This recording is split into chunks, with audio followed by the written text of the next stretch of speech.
Hey y'all, Coaching the Fight here, talking about the Feast of Tabernacles, or that feast that they call Sukkot. Now, I hope everybody had a good Atonement Day. But as we approach the Feast of Tabernacles, I want to talk to you guys about some of the rules associated with the Feast of Tabernacles, as well as give you guys some pointers on how it is that we are to celebrate these feast days. Now, we have to recognize that we are in the 10 days of awe. This is a 10-year period that actually started back in 2017 with the Revelation 12 sign in the sky. During this time, we're actually given 10 years in order to repent, 10 years to come back into atonement with our Father, make up for our shortcomings as far as how it is that we are to keep the law, which is Exodus chapter 20 through 24, verse 7. And the thing about it, one of the important aspects of the law is the Feast of Tabernacles. Again, the law, or the book of the covenant, which we like to call it, is Exodus chapter 20 through 24, verse 7. But over here in chapter 23, looking at verse 14, let me read it for you. It says, 3 times thou shalt keep a feast unto me in the year. So there are actually 7 feast days that you hear about over there in the book of Leviticus. Additional feasts would be stuff like Atonement Day, which is just past, the memorial blowing of trumpets, as well as Passover. But you see in the covenant that there are 3 feasts that are considered mandatory, 3 feasts that we definitely have to keep. And you see in verse 15, it says, thou shalt keep the feast of unleavened bread. Thou shalt eat unleavened bread 7 days, as I commanded thee in the time appointed in the month Abib, which that is the feast day that we have after Passover. It's a week-long feast that we do in the spring. And then you see there in verse 16, it says, and the feast of harvest, the first fruits of thy labors, which thou hast sown in the field, and the feast of ingathering, which is in the end of the year, when thou hast gathered in thy labors out of the field. So this feast of first fruits, that's the one you hear people talk about, Pentecost. And then this feast called Ingathering, that's the Feast of Tabernacles, which it is that we are talking about today. These are the 3 mandatory feast days. Now, right here, you see I am looking at a chart that was drawn up by a guy named Clarence Larkin about 100 years ago, and one of his charts talks about the 7 feast days. And since we're talking about the Feast of Ingathering, or the Feast of Sukkot, I wanted to pull this out just to kind of show you what he had to say about it and give us some ideas of what's going on here. You see, it is the 7th feast. Is called the Feast of Tabernacles. He lists a verse there, Leviticus 23, but we're going to get to that when we start talking about the rules. You see, it is an 8-day feast that he mentions there. But you see right here, this feast day, it's a symbol of Israel's millennial rest period. This, if you understand the eschatology of our Father, he gave mankind 7,000 years to dwell here on the earth. We are right now beginning the 7,000th year. We are actually starting day 7, and it is in day 7, just like the sabbatical week. On day 7, there's a rest period. So after all that humanity has gone through, all the way back to Adam, it is during this 7th day that we can expect what they call the millennial rest. This is a 1,000-year period when our Father would actually become the king of the planet. That's why they call it the Millennium age, is because it's 1,000 years where the Creator, or the Messiah, will actually have kingship over our planet. We do recognize that Satan has been the ruler of this planet ever since Eve and Adam made a covenant with him back there in the Garden of Eden. And you remember that Satan reminded the Messiah of that back there on the mount. When the Messiah went up in the mountain and fasted for 40 days, Satan came to him and basically told him, this is my planet. I can let you have it, or I can let you rule it if I want to, if you bow down and worship me. So that reminded us who is actually ruling this planet. Well, this is going to change by way of this apocalypse that we hear about. The apocalypse will come in and destroy all of the government systems as we know of them today, leaving mankind with only one real ruler, and that is our Father who is in heaven. Let me try to read what Clarence Larkin wrote here in this chart. He says, what the seventh day or the Sabbath day is to the week or day of rest, so the seventh month to the other 6 months of the cycle typifies a period of rest, the sabbatic rest of the millennial period in relation to the other 6,000 years of the world's workday history. Now, I am working on another video showing how the other feast days played out on each one of the other days. Like, for instance, the first month celebrations that we hear about, like Passover and all of that. When you look at the prophetic fulfillment of that, I know a lot of people point to the Messiah on the cross, but the Messiah came during the 5th year or the 5th day. But when you go back and you look at what occurred on the first day, what you will see is that the fallen angels actually came on or about halfway through the first month, or the first day, I should say. Now, this could get a little bit confusing because we're talking about days, we're talking about years, and we're talking about months all interchangeably. But if you can understand that the 7th month is equivalent to the first or the 7,000 years that we have here, you can understand that on the first month or the first day or the first 1,000 years represented the that time period when we had the first feast. And so it was right after the fallen angels that humans went through a kind of a unleavened bread period. And it kind of makes sense when you think about how leavening is kind of like false doctrine. And so you had those fallen angels who descended upon man. They were actually teaching human beings a lot of doctrines that they shouldn't have known about. Stuff like astrology, stuff like how to commit abortions and how to make war and all of that kind of stuff. Well, it was during that Feast of Unleavened bread that happened in the first 1,000 or the first millennium that Enoch was in an unleavened bread type period where he was hearing doctrine from our Father. And you could read about that, what he learned in the books of Enoch. Well, to quickly run through the other millenniums, it was in the second millennium where you had the flood, which occurred about halfway through the second millennium. It would have started about the 15th day of the month. Well, if you know your biblical history, you know that our Father gave Moses and some other individuals who were unclean, he told Moses to let them know that they could celebrate the Feast of Passover or the Feast of Unleavened Bread during the second month. Well, it would have been that second month that we had the flood there. And then if you step another millennium ahead, you end up in what we would call the Pentecost year. The third month, halfway through the third month, you have what we call the Pentecost. That is the time period when Moses received the covenant. He got the covenant there on Mount Horeb that we talked about, Exodus chapter 20 through 24, on the 15th day of the third month. Well, that actually happened during halfway through the third millennium here on the planet. Now, if you step another 1,000 years ahead, you end up during a time when the first temple, Solomon's temple, was destroyed. That would be in the, you read about that over, I believe, in 2 Kings and chapter 25 or something like that.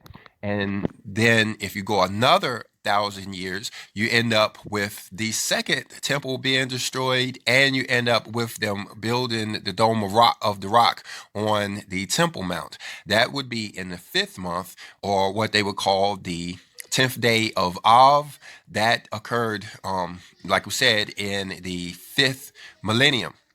And you step on through, you could actually keep stepping through, and you can see the events that occurred in the 6th millennium, the sixth millennium, would have been the time when we received the third testament of the Bible.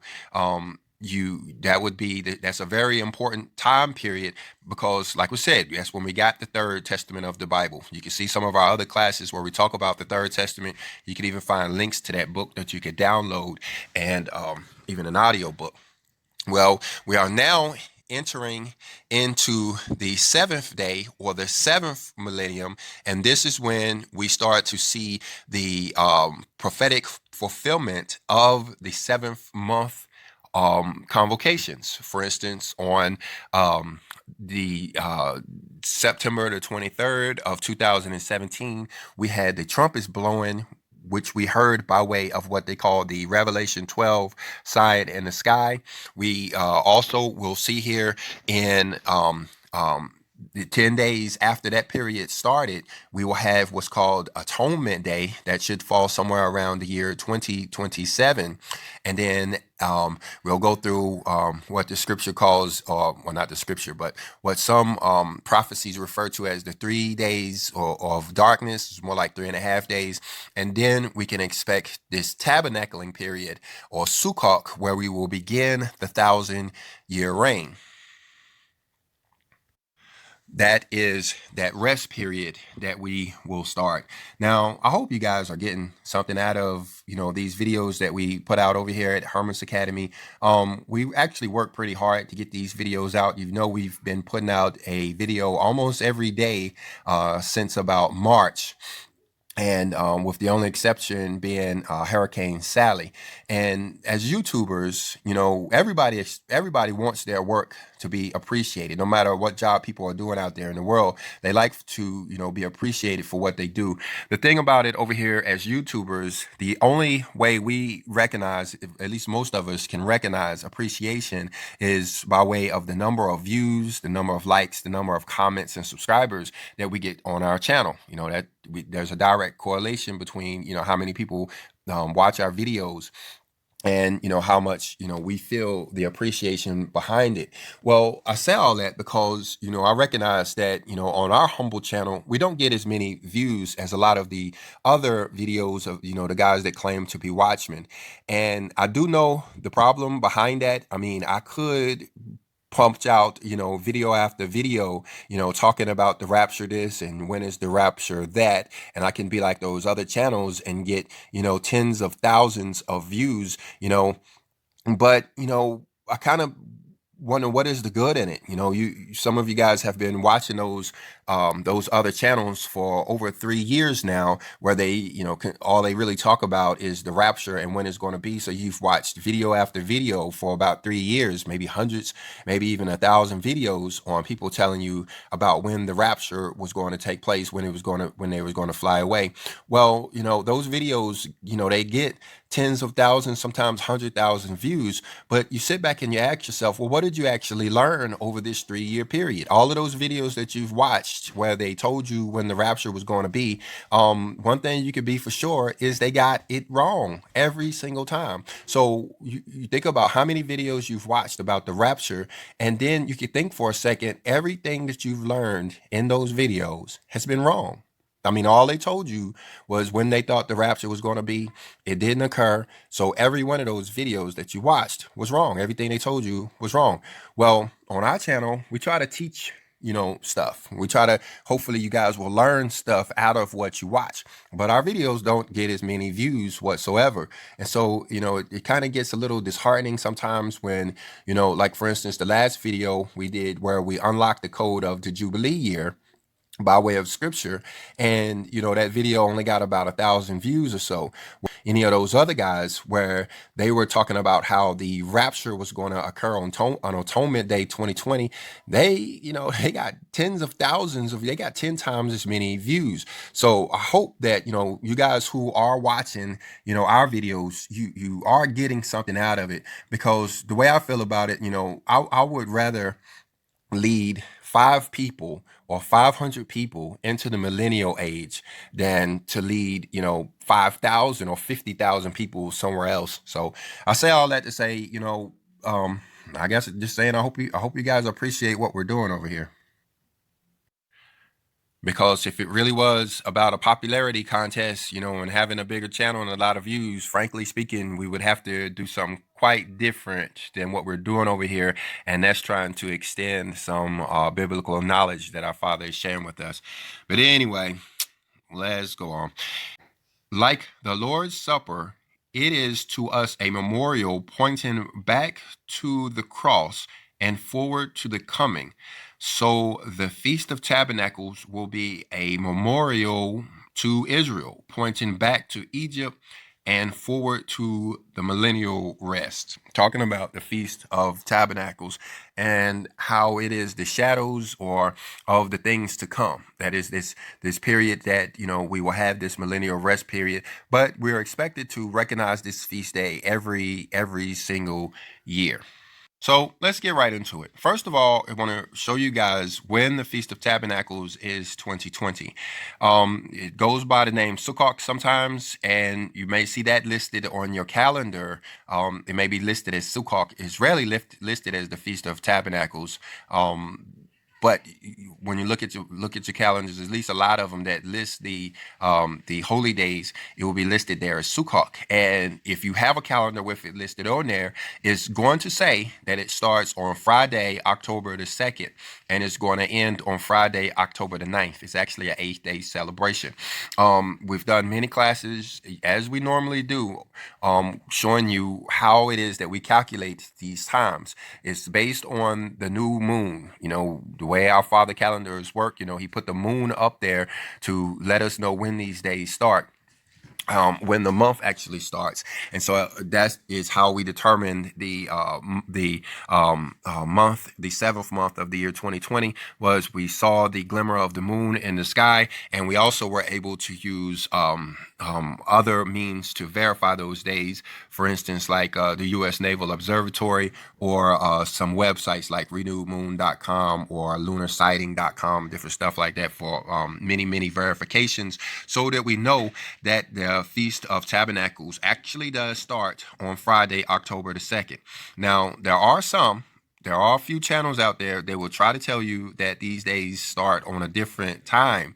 They will try to say that there's some misunderstanding about the moon and how it is we're supposed to calculate the moon. Some point to the full moon and say we're supposed to use the full moon instead of the new moon. I understand where they got that from. I've been doing this for almost 25 years now, and so I've had a lot of conversations over the years. But I'll just say that they're in error. And the thing about it, if you think about it, okay, we're looking over here at Google, and if you look at the calendar on your wall, it's going to say the same date. If you look at the Sanhedrin and the people over there in Jerusalem, they're going to be honoring this feast day on the same date. If you look all around the world, even if you go on to YouTube and you put in the Feast of Tabernacles, you'll see that 99.99% of the world who are celebrating the Feast of Tabernacles will be doing so on Friday, October the 2nd. So as these other channels try to come in and tell you that it's on different day this and different day that, you should ask yourself, how is it that the entire world, including the U.S. Navy, the Sanhedrin, the Pope, our calendars, even the moon itself has got it wrong, but yet there is one YouTuber, somewhere, punching out videos, that actually got it right? Is that possible? Does that make sense that our Father will allow the entire world to get it wrong, but yet, Johnny YouTuber over there somehow has got it right? Him and his followers are the only ones who is doing it correctly. I don't know about if that makes sense to you, that it could possibly be that way, but for me, it's like, no. There's no way that 99.9% of the rest of the universe, I would say, has got it wrong, and Johnny YouTuber has got it right. So you can rest assured, you can be 100% sure that the Feast of Tabernacles starts on Friday, October the 2nd. So let's jump over and go to Leviticus 23, and let's look at what it is that we're actually supposed to be doing on these days. Now, Leviticus 23, let me go up here at the beginning. Leviticus 23 is the only place that you will find all of the holy convocations of the Lord listed in one place. The only ones not mentioned here are what they call the post-exilic feast days. Those are ones that those are feast days that were created later on throughout the centuries. You have like Hanukkah, which you didn't get into the Maccabean period, and you have the other one called Purim, which you didn't get until after the Babylonian exile. So those weren't listed over there in Moses. Moses didn't actually know about those feast days. The only ones that Moses knew about and were commanded to talk about was these ones that you see over here in the book of Leviticus and 23. Now, those other ones are important. And, Hanukkah and Purim, the way we know they're important is because the Messiah actually kept those feast days too. Hanukkah is called the Feast of Dedication. And, people say, what would Jesus do? Well, he kept the feast days. And so that should tell us that we should be keeping those feast days too. Now, to hear about the Feast of Tabernacles, the Feast of Sukkot, we have to jump down here to Leviticus 23 and verse 33. One of the other things that you saw up there in verses 2, I believe it is, where it says, these are the feasts of the Lord, even these are my feasts. Now, this is our Father talking to Moses. So it's not the feast of Moses. Some will say that these are the feast of the Jews. No, these are the feast of our Father. These feast days are listed on the holy tablets, meaning even before Moses wrote these books, the people were celebrating these feast days. You can go all the way back to Noah, you can go back to Abraham, and they were keeping the holy feast days. Thing about it, it was Moses that actually wrote, all of the books like Genesis and Exodus, and he even wrote the books like Jubilees and Jasher and the book called Adam and Eve, and probably a whole lot of other books. He was what they call a golden scribe or whatever. It was actually him that wrote it down. And so there is some confusion when people say that these are Moses' feasts. No, these are the feasts of the Lord. Moses just wrote them down for us. Well, anyway, we come down here and let's look at verse 33. It says, and the Lord spake unto Moses, saying, speak unto the children of Israel, saying, the 15th day of the 7th month shall be the Feast of Tabernacles for 7 days unto the Lord. Now, let's go over and let's show you when the month started so that you can count to verify that the 15th day of the month actually started on October the 2nd. This has been one reliable website that we've been using to give a secondary confirmation on the sighting of the sliver of the moon that we call the new moon. And we can see that it was actually seen in the sky on the evening of September the 18th. So when we come in and we add the 15 days from that, we'll see that the evening of October the 2nd will be the 15th day of the 7th month.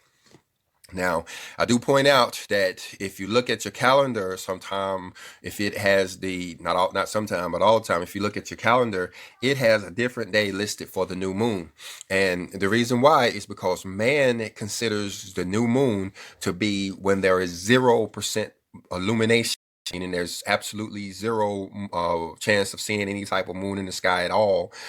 That's when he calls the new moon. But if you understand anything about the priesthood and how the Levites actually did it, they actually had to see a sliver in the moon. They actually had to see something. It would have been real convenient for the lazy priests back there in the day who, if they were supposed to be looking at a moon that was impossible to see, a 0% moon, it would have been real easy for them to lay on the cot and say, yep, I saw nothing in the sky. I didn't see anything. And so they would have declared any old day a new moon. No, the way it worked is they had to have, two people to actually go out there and actually see that very small sliver of a moon in the sky to determine when the month actually started. All right. And so we see in that verse that it says that on the 15th day of the 7th month shall be the Feast of Tabernacles for 7 days. Then we're going to get into some of the rules associated with this time. Now, verse 35 says, on the first day shall be an holy convocation, and ye shall do no servile work therein. Now, a holy convocation would be something like an important gathering or something like that. It's an important time. This is the times when all of the people went down to Jerusalem. This is how we know that the Messiah kept the feast days, is because he walked all the way to Jerusalem to be there during these feast days. The Messiah did not live in Jerusalem. He lived in Nazareth, which was at least an 8-hour walk.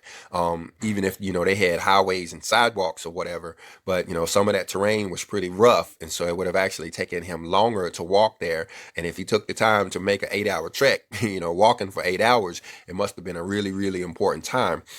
Well, we do recognize that he walked down there to keep, like we said, at the Feast of Tabernacles, the rest of the 7 feasts. But he even went down for the Feast of Dedication or Hanukkah. And that's important too. We'll be putting out more videos later on to talk about the importance of Hanukkah, especially during the year 2020, year 2024, and the year 2027. But you can look forward to seeing videos on that a little bit later. Let's go on. It says... we didn't mention that part up there. It says, ye shall do no servile work. Now, if you look back at the Day of Atonement that's listed in this book, it talks about how we are to do no work. You see there in verse 31, it says no manner of work. While here on this feast day, it says no servile work. And there is a difference between no work and no servile work. Servile work, you could think of that as the work of a servant, the work you would do like a slave type work.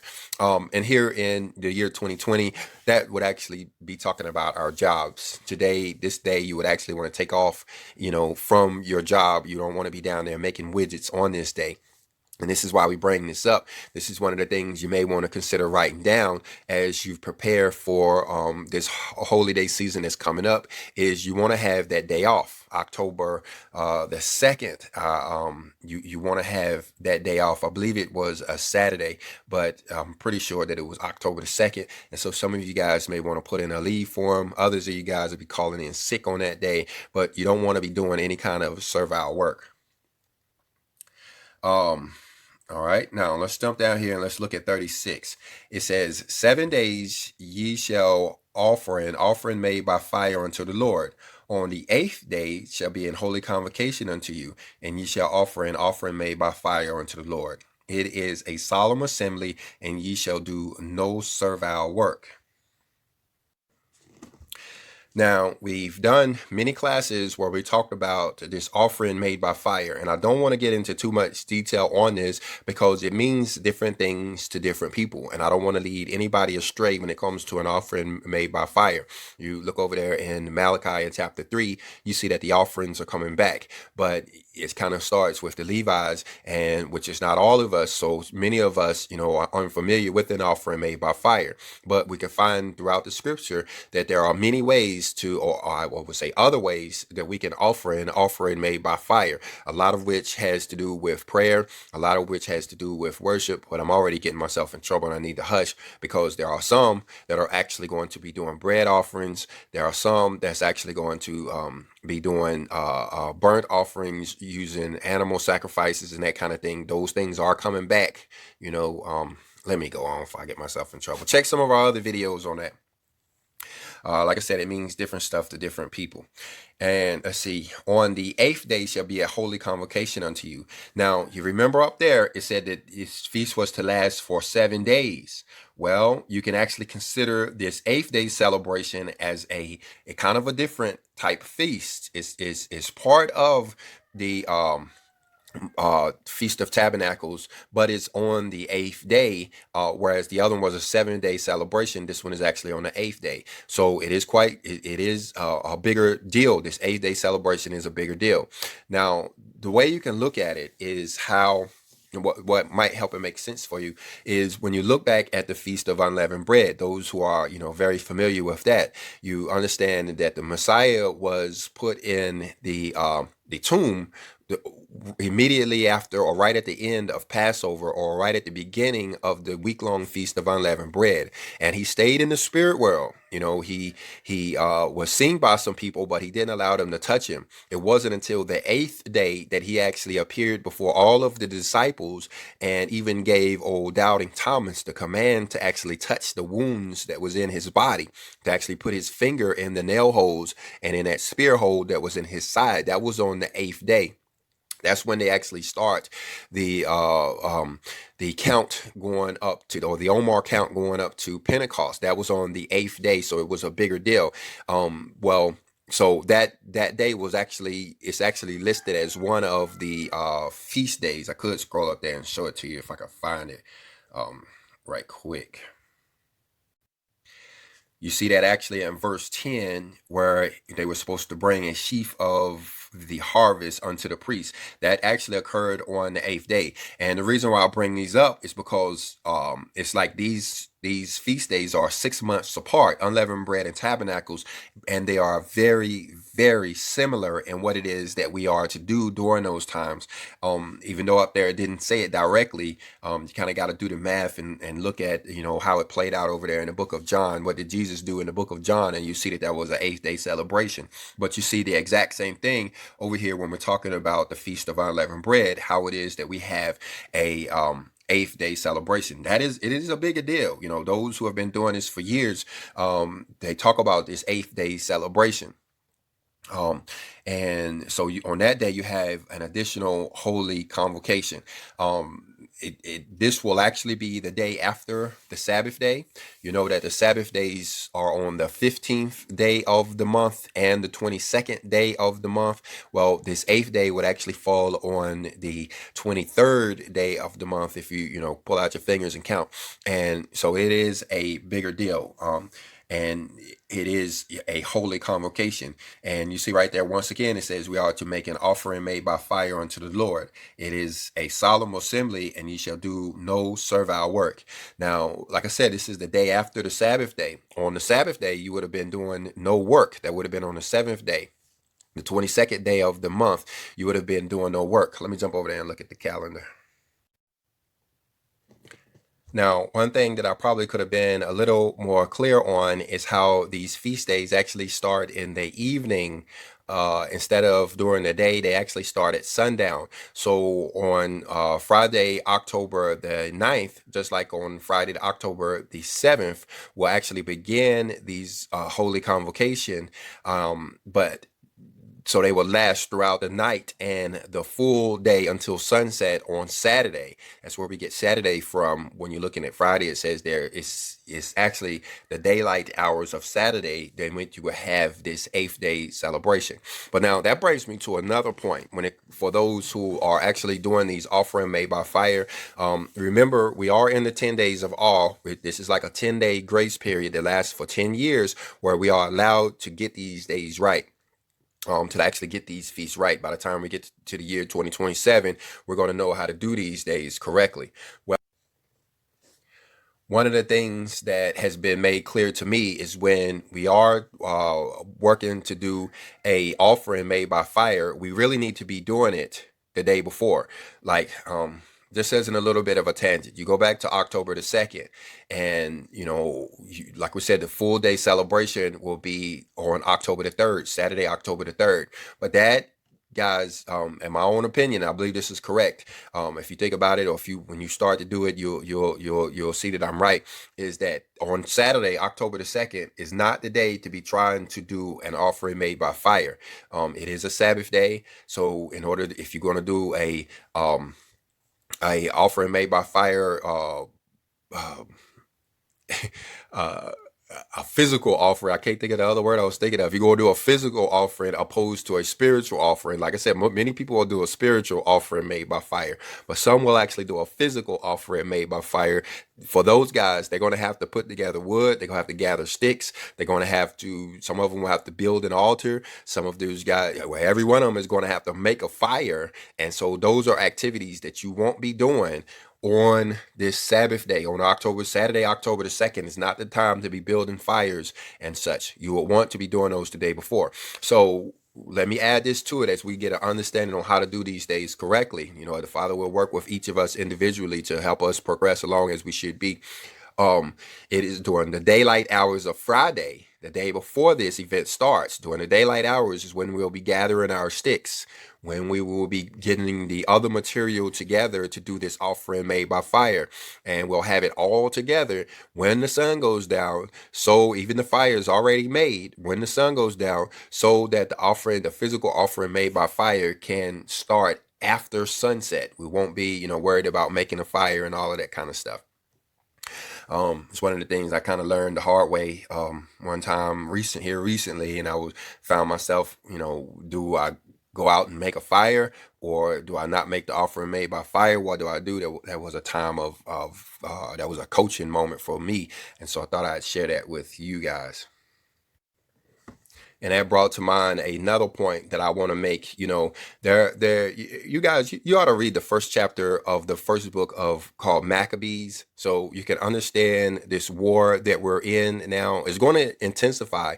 You read over in Revelations, the book of Revelation, that they're actually going to make war against the people that keep the commandment. Well, if you want to know how this war is going to play out, go over and read the first chapter of the first book of Maccabees, and you will see how this war has already started. You'll see some of the elements of this war, because they did the same thing back then, getting rid of these feast days and such. And, it's just going to intensify. Well, I say that because, there are many other individuals who try to say something like, since we are keeping these feast days, we are in rejection of the Messiah. Now, the majority of you guys listening to this video think that's laughable. I mean, the Messiah is the Word made flesh. And like you read over in the book of John chapter 1 and verse 1, in the beginning was the Word, and the Word was with God, and the Word was God. So that, amongst probably a dozen other verses, you can conclude that the Messiah is God. Jesus is God. That's why they say Jesus is Lord. Lord means Elohim. Lord means God. And so when somebody says Jesus is Lord, what they're saying is that Jesus is God. Or a lot of other people say something like Yahushua or Yehoshua HaMashiach is God, being more, clear to the language or whatever. But my point is that when the Messiah said, if you believe in me, then you will do what I say, you will keep my commandments. Well, you have to put those two together and understand that these aren't the commandments of the fleshly, bodily Jesus guy that, was walking around. You have to think that these are the commandments of God. When he said you will do my commandments, he was speaking from the Father's perspective, saying you will obey the Father's commandments. And as we read about over here in Leviticus chapter 23 and verse 2, these are the feast of the Father. These are the feast of the Lord. So to say when the Messiah said that you will keep his commandments, one of the commandments that he was talking about was actually keeping these feast days. And so, don't let people steer you astray, as they try to tell you that you're not supposed to be keeping these feast days. Like I said, jump over and read the book of Maccabees, chapter 1. I'm gonna do a whole class on that, because this war is actually going on. They're doing the exact same thing they did in Maccabees, actually going at war. I watched a video the other day where the guy, I watched some of his video. It was like a 45-minute video, and he spent 35 minutes trying to say that we weren't supposed to keep the commandments, even going as far as to say that keeping the commandments was denying the Father. The Messiah was the Father, and when he told us that if we believe that in him, we have to keep his commandments. And so I guess my point is how can one say that he believes in Jesus when he doesn't keep the commandments of the Father? That don't make sense. You don't really believe in Jesus if you don't keep the commandments of the Father, because Jesus is the Father. He was just the Father made flesh. like I said, I hope you guys are getting something out of these videos. I realize that, a lot of people, this kind of talk doesn't win any popularity contest in the Christian church. I could have a much, much larger congregation, so to speak, if I were to, pander to those who don't want to keep the law. Many people don't want anybody telling them what to do, not even the word of God, not even the Father himself. And, I can gather a much larger audience if I were to basically go along with them and say, no, you don't have to do this, and you don't have to do that. But like I said at the beginning of this video, I would much rather lead 5 people in the right direction than lead 5,000 in the wrong direction. Even if you stand back and throw rocks at me like you did at the Messiah, you know what? This existence that we live in here is only temporary. And, I understand that the next existence is eternal, and I would rather spend, this 50, 70, how many years the Father gives me down here doing it correctly, even though I may get, hit in the head with a rock a few times, than, spend eternity having to, pay for, leading people in the wrong direction. So anyway, let's go on.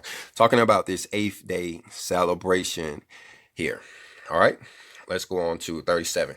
It says, these are the feasts of the Lord, which you shall proclaim to be holy convocations, to offer an offering made by fire unto the Lord, a burnt offering and a meat offering and a sacrifice and a drink offering, everything upon its day. Now, this is kind of a summary for all of the feast days that we see in Leviticus 23. But it goes on to continue talking about the Feast of Tabernacles here. So let's look at verse 37. It says, verse 38, it says, beside the Sabbaths of the Lord, and beside your gifts, and beside all of your vows, and beside all of your free will offerings, which ye give unto the Lord. Now, this is a very important chapter. I had one Bible. In fact, my first Bible that I ever had, this page actually fell out. I went back to this page so many times trying to understand what it was that we were supposed to be doing over about 20 years that whole page pretty much fell out of the Bible. Just like in the Bible that I have now, Exodus chapter 20 has completely fell out, and I had to tape it in, tape it back in so that it stays there or whatever. Very important chapter. But look at verse 39. He's going to continue the Feast of Unleavened Bread.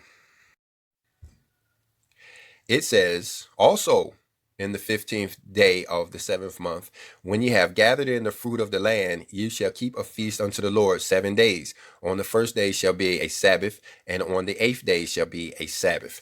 Now, I don't know if I want to say that these are totally different, but there are some differences that you can notice when you look at verse 39 and when you look at what is that verse up there? The previous verses up there, I think it's 36, where up there is calling it a holy convocation, where down here is calling it a Sabbath day. And you'll notice some other slight differences in here, with one major difference in we're going to get to that in a second. And then notice that part where it says, when ye have gathered in the fruit of the land. Now, that reminds you of that other verse that we was talking about up there earlier, when we were talking about the 8th day of the at the end of the Feast of Unleavened Bread. It used that same words, when ye have gathered in the fruit of the land. Now, just as a bit of my own personal testimony here, I try to add these, as much information as I can in these videos, because somebody's being helped by it. Somebody's really getting some good information out of it. It was in the year 2015, maybe 2015, 2016, I can't remember exactly, but I misunderstood this verse right here where it says, when ye have gathered in the fruit of the land. Now, it was in 2014 when I actually kept the Feast of Tabernacles in the way that we're going to read here now, where it's talking about sleeping in booths. And somehow I confused myself, and I thought that he wasn't talking to me when he was saying right here, when he gathered the fruit in the land, because shortly after 2014, we actually received our land. This property that we have now, we call it the Hillbilly Homestead. We had moved onto this property in 2015, and it was, I believe it was during the Feast of 2015 when, we were in that transition period, and we were a little bit hungry, I must say, because we had spent all of our money on purchasing this land. and we only had a little bit of money left, and so there was some hungry days because primarily we was building this house and such. But my point is that I didn't have any fruit of the land. We didn't have anything growing out in the field. We didn't even have any nuts on the ground. We had a lot of pecan trees, but they didn't even drop any nuts that year. And so I didn't see any fruit of the land. But I believe the mistake that I made is that I was looking for physical fruit when I should have been looking for spiritual fruit. And I believe that was the mistake I made. And what I ended up doing was not fulfilling the rest of this feast according to the way it's written here. And I believe I got in trouble for it. I believe I paid that whole next year. It was like all of the blessings that I had received after 2014 kind of went away. Things really got rough for us. And the hungry days really started after that time. And I believe it's because I had made this mistake. Where I didn't recognize the fruit that he had gave me. Anyway, let's go on. It says, on the first day shall be a Sabbath, and then on the 8th day shall be a Sabbath. So now this is making 2 Sabbath days in a row, whereas the other one was called it a holy convocation up here, where it says do no servile work there in verse 36. Down here it's saying that it should be a Sabbath day. So that's a little slight difference because you do no work on a Sabbath day. But let's go on. It says, and ye shall take on the first day the boughs of goodly trees, branches of palm trees, and the boughs of thick trees, and the willows of the brook, and ye shall rejoice before the Lord your God 7 days. Now, I know I don't pronounce that right. Is it boughs or boughs? I get that wrong every time. But anyway, these are tree branches that you walk around with. So you can imagine you are blowing the trumpets. We're told to, on every feast day to blow the trumpets. And so what we do is we go out and we get some of the branches from these pecan trees, from the orange trees that we have growing on the property, the cherry trees, and we even get some of the oak trees because they feed the animals and stuff. And we get, some of the branches from the cedar trees because we build stuff from them. Every tree around here that we can do something good with, even the pine trees. And we all grab, a handful of these branches and we walk around the property singing. We walk around the property singing, blowing the trumpets, and waving these branches just like it do here. And we do this every single day as it is commanded here. This is supposed to be a joyous convocation. And this reminds me, the Feast of Tabernacles is actually supposed to be the time in which we celebrate the birth of Christ. He wasn't born on December the 25th, guys. It was actually Nimrod that was born on December the 25th. Let me show you something right quick. Like I said, I'm not going to win any popularity contest, telling you guys this kind of stuff, but that ain't why I'm here. I'm not here to be, win the popularity contest. They call me a coach, and if any good coach, is not always going to tell you what you need to hear. Sometimes he's going to say stuff you don't like. But the ultimate goal is to, to be a better player and to win those championships. And that's what we're doing over here, coaching the fight. We ain't trying to, make anybody feel good, until, they start passing out them trophies at the end of this thing, then we'll have the banquets and the parties and we all, celebrate or whatever. But let me show you here. Like I said, it is Nimrod who was born on December the 25th. You can look this up. So when they're celebrating Christmas on December the 25th, they're not actually, well, I shouldn't say it didn't actually start off as a celebration for the birth of Christ. It started off as a celebration for the birth of Nimrod.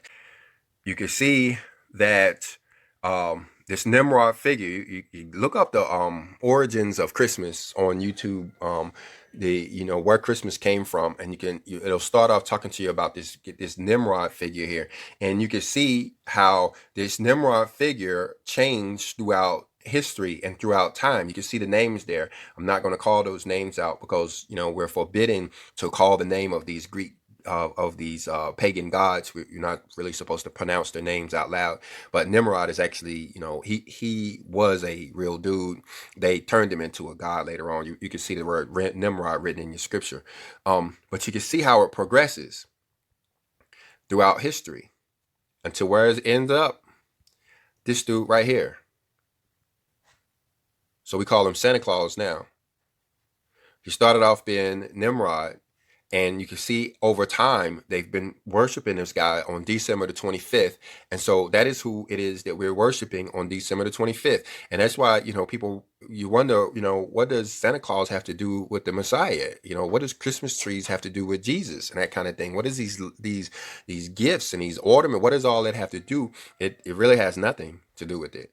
But my point is that if we really, for those of us who would like to celebrate the birth of Christ, it is actually during the Feast of Tabernacles that we are supposed to be celebrating the birth of Christ. That was when he was actually born. In the 7th month, he was born. He wasn't born in December. He was born in more like September. Some people say he was born in September the 11th of that year, which would correspond to, more like Tabernacles or of this year.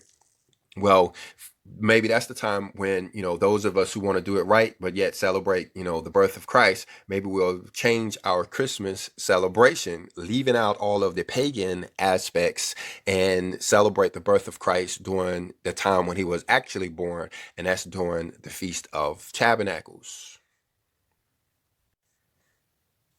So that's a lot of what we have to do with this celebration that you see over here in verse 40 of Leviticus 23. This is part of this rejoicing that we will do during that 7-day period.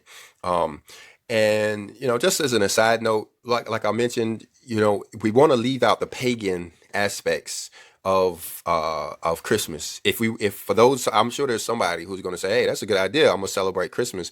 I'm gonna do my Christmas celebration during Tabernacles. Well, leave out the tree.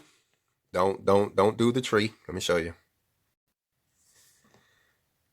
That's what he's talking about over here in Jeremiah chapter 10. See if I can find the verse here. Like I said, I know I'm not winning any popularity contest. Let's see, 10:2, where it says, "Thus saith the Lord, learn not the way of the heathen, and be not dismayed at the signs of heaven, for the heathen are dismayed at them, for the customs of the people are in vain.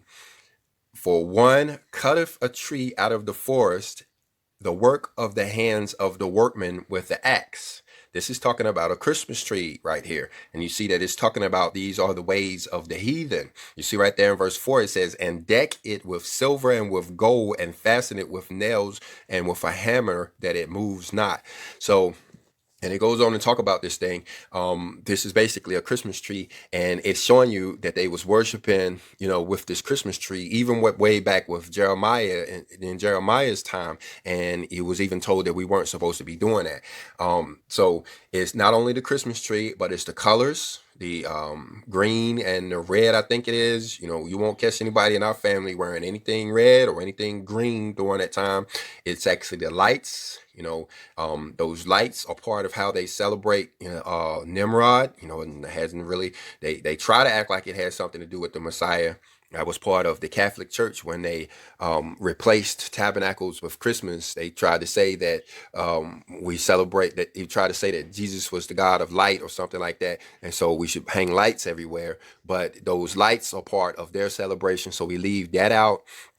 And I want to say the gifts too. I mean, you can study that story of how, they deified Nimrod or whatever. And basically I probably shouldn't go into too much detail on it, but they gave gifts too. So maybe we're probably supposed to leave that part out when we are actually, celebrating the birth of Christ. That's all part of the pagan aspects of that holiday. In a way, I guess sometimes I just bring it on myself.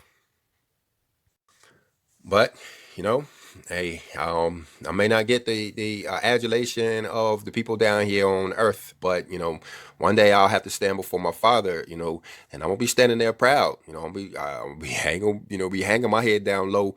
I'm gonna be looking, I did what the word told me to do the best of my ability. If I got in trouble, it's because, you got me in trouble. You the one wrote it there in that scripture. You put it there in Jeremiah chapter 10. All I did was read it. But anyway, let's go on. Verse 41 says, "And ye shall keep it a feast unto the Lord 7 days in the year. It shall be a statute forever in your generations.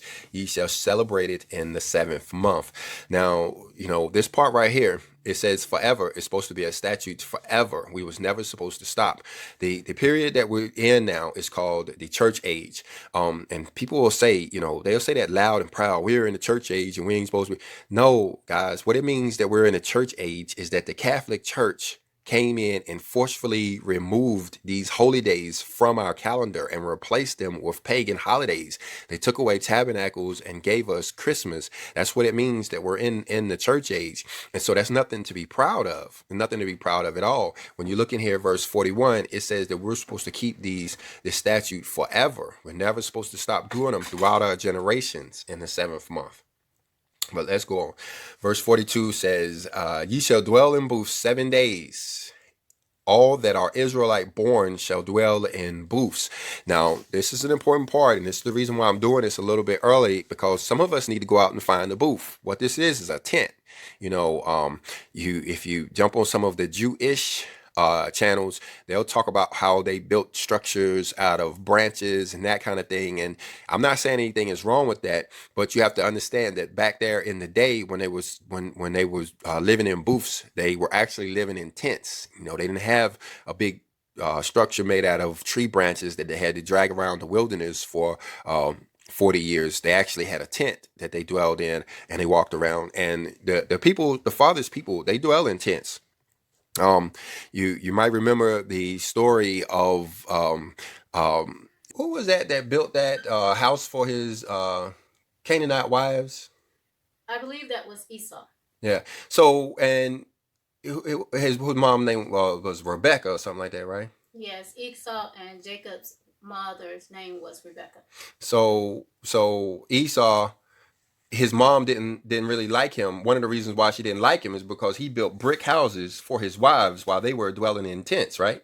Yeah, he had wives that always, according to the book of Jasher, always vexed Rebecca and Isaac, and they did things that was according to, they didn't walk in the ways of the father. Yeah. And so, but my point is, one of the things that they did, instead of dwelling in tents like Abraham and Isaac and all of those guys had been doing, this individual actually built houses made out of brick. Yeah, that I can't remember if that's found in the King James version or if it's found in another book, but I do remember saying that he did build a house that they disapproved of. Oh, okay. So it's probably in Jasher. Yeah. So when we are keeping these feast days, it's kind of like the Father is taking us back to the old days when his people dwelled in tents. And I believe it's also pointing to the future too, when the world will suffer a huge earthquake and we will once again dwell in tents, even if it is temporary, because you remember that earthquake promises to shake down every structure on the planet. And so that'll be sometime around this prophetic fulfillment of the Day of Tabernacles. But I believe that's why we're told to dwell in tents for that 7 days, or dwell in booths for that 7 days. Now, again, this is the reason why I'm doing this class a little early, because some of you guys will have to go out and purchase tents. We've gotten tents over the years. We just got little cheap old tents from like Academy and maybe even Walmart or something like that. But you can maybe do a better job of getting a tent. I always tell you the truth. I always wanted to go and get one of the old military tents that we used to sleep in when we was in below the Euphrates River over there in the Middle East or whatever, the GP Medium or something like that. But the point is that you should dwell in a booth during these seven days. This is part of the celebration, is that we sleep in tents. But anyway, let's go on. He says, "That your generation may know that I made the children of Israel to dwell in booths when I brought them out of the land of Egypt. I am the Lord." And we read in another part of the scripture that we're not always going to say this like this. You see that in Jeremiah 23 when it says, "Therefore, behold, the days come, saith the Lord, that they shall no more say, The Lord liveth, which brought up the children of Israel out of Egypt.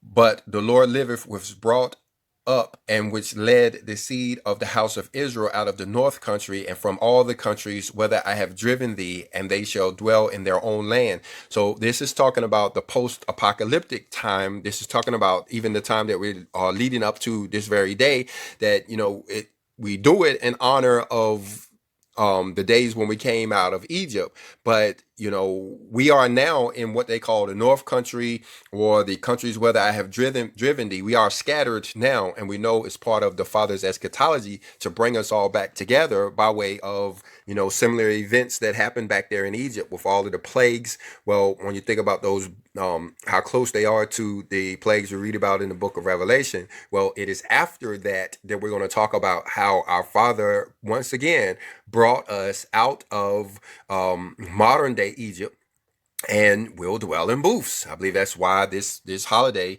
is really all about dwelling in booths during this time.